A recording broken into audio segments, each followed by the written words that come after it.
Okay, here's a look at three of the first Game Boys. Of course, on the far left is the original Game Boy Brick, which was released 1989. In the middle is the Game Boy Pocket, which was released, I believe, 1996. And finally, the Game Boy Color, which was released 1998, I think. But essentially, the first two models play the same games, while the Game Boy Color will, of course, play color games as well as the original games. The Game Boy Pocket is the smallest one by a small margin. You can see it's smaller than the Game Boy Color ever so slightly. You can see it's thinner, and of course the oldest one is extremely large. The oldest one takes 4 AA batteries. The Pocket takes 2 AAA batteries, and the Color also takes 2 AA batteries, which is nicer because AA's last longer and are easier to find. That's probably what made the Pocket so much slimmer. But it looks like they have about the same size screen.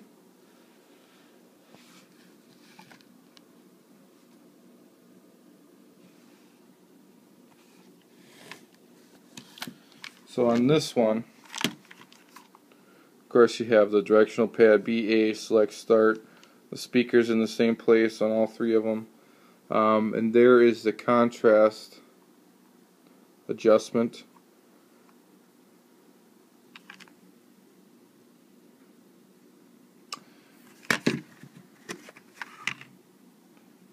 This one doesn't have a protective switch like the original Game Boy to make sure your cartridge is in right. That's what these notches are for.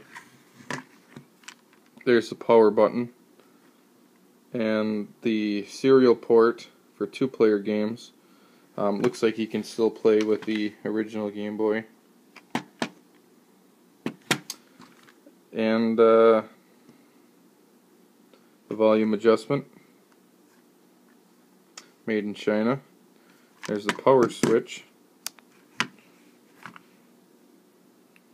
Then the little Nintendo drop down.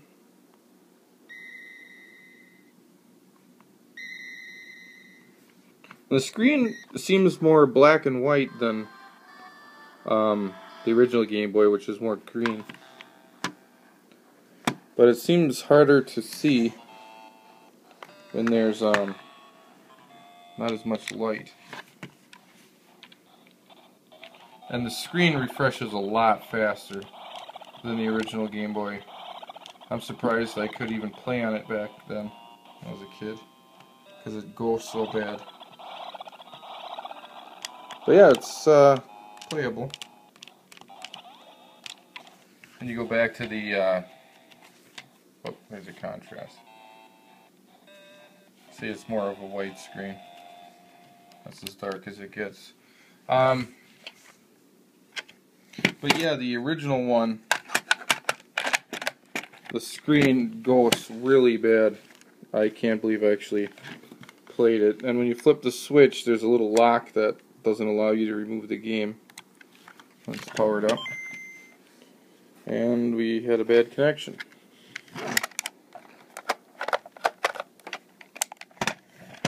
Dirty game.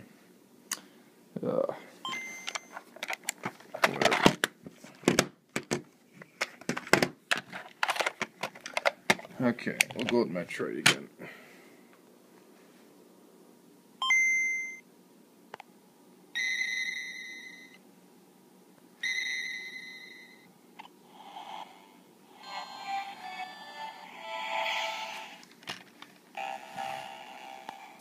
Trying to get it at a decent angle here. Yeah, but look how you can see how bad the screen ghosts.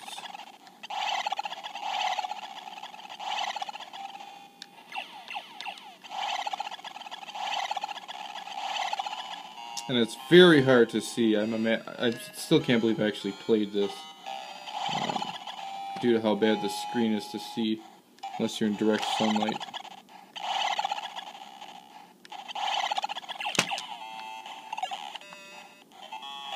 There's only one Metroid left.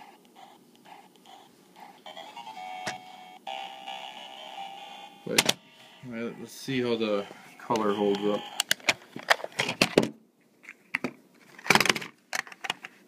Oh, the right way might help. They all have a 1-800 number on the battery cover. I wonder if that works. This is used to, but someone must have taken it off. So on the Game Boy Color, the power, that's the infrared. So I'm assuming that's for 2-player. I've never done it before. There's still a port too.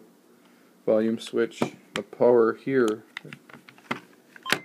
And that booted up. You can see color already. Wow. Looks like this one's actually has a preset for Metroid in or something. The problem with this one is the start button is you had to really press it.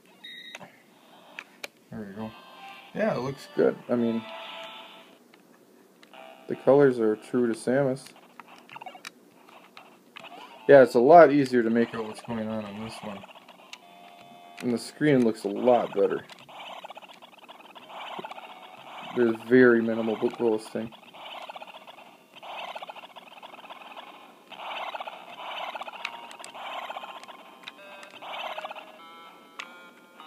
Yeah, you can actually see what's going on.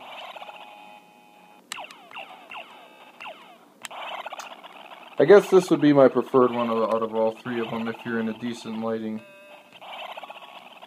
But the Game Boy SP is probably the best way to play Game Boy games, since the DS won't play them anymore. And certain Game Boy SPs have a backlight. I did have it, but I don't know where it is. I'm kind of mad about that because it's the rarer one. Otherwise, they're all front lit and the screen kind of sucked still. But, yep, that's it.